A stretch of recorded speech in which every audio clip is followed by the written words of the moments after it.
Olá a todos e bem-vindo ao canal AtecBT. Espero que vocês estejam bem e ansiosos para descobrir nosso tópico do dia.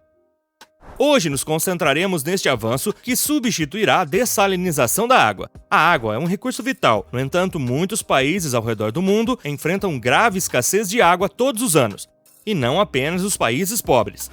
Imagine ser capaz de extrair água limpa e potável diretamente do ar.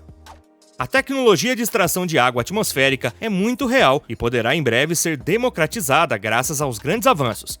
Vamos explorar 3 avanços promissores desta tecnologia. A água cobre 70% do nosso planeta, mas podemos usar apenas 3%. O resto acaba em nossos oceanos. A realidade atual mostra que a quantidade de água utilizável está diminuindo. Isso pode ser explicado principalmente pelo crescimento demográfico e pela democratização do acesso à água. Esse fenômeno se agrava quando se considera a agricultura, que sozinha consome até 80% da água nos Estados Unidos. As mudanças climáticas e as secas relacionadas também entram em jogo.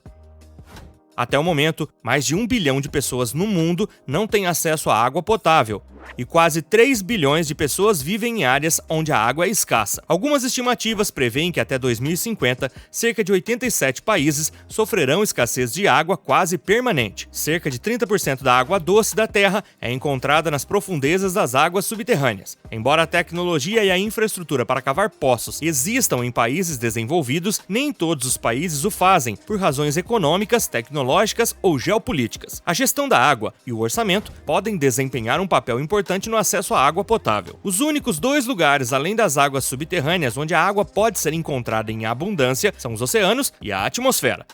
Estima-se que nossa atmosfera carregue mais de 12 quilômetros cúbicos de água em todos os momentos, ou seja, 3 vezes a quantidade de água que os humanos consomem a cada ano. Para entender as tecnologias que podem nos ajudar a chegar lá, vamos dar um passo atrás. Veremos como funcionam os sistemas ar-água e as diferentes propriedades físicas envolvidas. À medida que a temperatura aumenta, o ar pode reter mais água. Por exemplo, o ponto de orvalho é o tempo em que a temperatura permite que o ar fique saturado com água. Assim, a 100% de umidade, a água condensa no ar. Modificando este ponto de orvalho e explorando este fenômeno, podemos extrair água. Entre os vários avanços sobre o assunto, o primeiro é um sistema da Produtos Tsunami, que utiliza um sistema de condensação forçada como o refrigerador ou ar-condicionado. A máquina aspira o ar ambiente úmido através de uma série de serpentinas de condensação. Passando por essas serpentinas, o vapor de água é resfriado o suficiente para atingir o ponto de orvalho.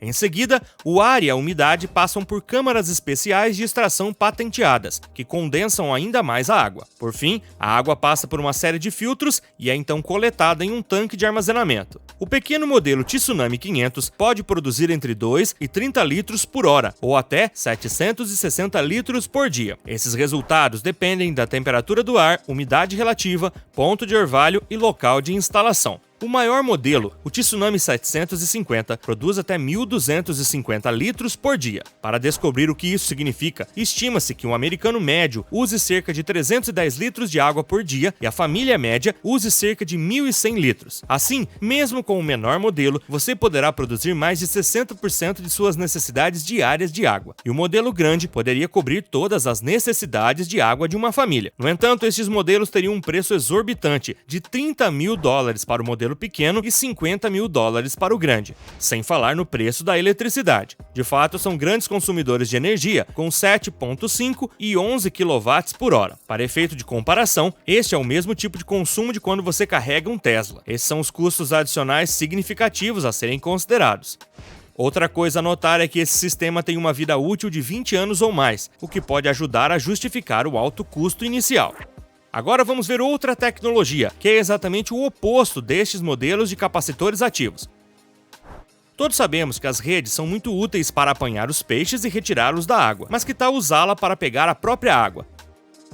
As redes de neblina já existem há algum tempo e usam pequenas fibras para capturar e condensar a água do ar. Mas esses sistemas geralmente só funcionam em regiões com neblina ou muito úmidas. No entanto, um avanço recente dos pesquisadores Josh Wong e sua equipe da Universidade de Akron, em Ohio, levou essa tecnologia muito simples a um nível totalmente novo. A equipe usou nanofibras eletrofiadas com diâmetro de 1 bilionésimo de metro, ou cerca de 3 átomos e meio. E graças a essas nanofibras, a superfície das redes pode ser consideravelmente aumentada. Segundo os criadores, uma rede básica pode captar cerca de 30 litros de água por dia por metro quadrado.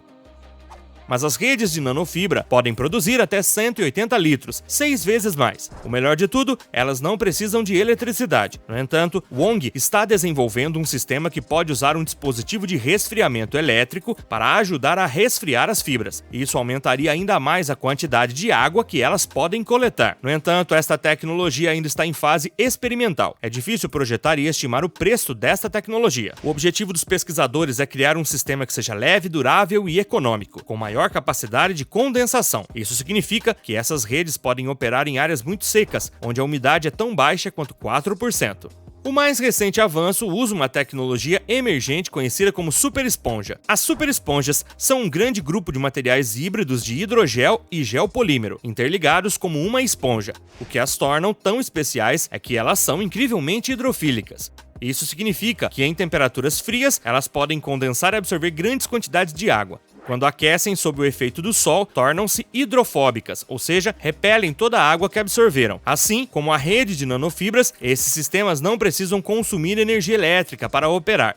Elas só precisam do sol. Uma equipe de pesquisadores da Universidade do Texas aproveitou esses materiais para criar um sistema único de coletagem e filtragem de água. Esta versão da esponja pode produzir entre 30 e 40 litros por quilo por dia. Ainda em fase experimental, outros hidrogéis podem custar entre $2.600 a $3.400 por tonelada, o que equivale a cerca de 3 a 4 dólares por quilo. Para comparar essas três tecnologias, é preciso considerar vários pontos como preços, vida útil e as condições ambientais necessárias. De fato, é difícil colocar um preço nessa produção de água em particular, porque a maioria desses modelos ainda não é comercializada em escala industrial ou acessível ao domicílio médio. Além disso, os sistemas passíveis nem sempre são tão simples quanto se poderia pensar.